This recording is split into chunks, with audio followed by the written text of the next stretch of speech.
Saat ditemu di DPRD Palembang, Selasa 29 September 2015, Ketua Pansus Komisi 3 DPR Palembang, Nazili menjelaskan, penyerapan PAD Kota Palembang dari sektor pajak di tahun 2015 masih minim.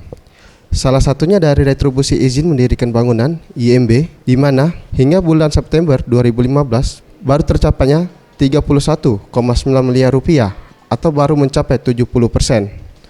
Jika dibandingkan dengan tahun 2014 yang mencapai 53,6 miliar rupiah, namun ia berharap dengan sisa waktu 3 bulan lagi, retribusi dari sektor IMB dapat tercapai, minimal bisa menyamai seperti tahun 2014.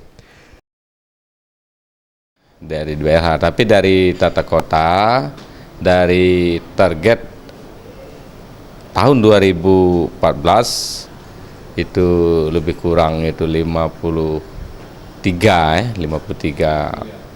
miliar di tahun 2014. Memang di tahun 2015 dari tata kota sendiri mengusulkan target kita 50 miliar, lebih rendah dari tahun 2014. Tetapi karena ini sudah dibahas secara mendalam di Badan Anggaran, kita tetap target untuk tahun 2015 tetap sama dengan tahun 2014. Nazili menambahkan, hal berbeda terjadi dari retribusi pajak di Badan Lingkungan Hidup Palembang, di mana pada tahun 2014 retribusi dari sektor ini mencapai 155 juta rupiah dari target sebesar 75 juta rupiah. Sementara di tahun 2015 ditargetkan sebesar 120 juta rupiah.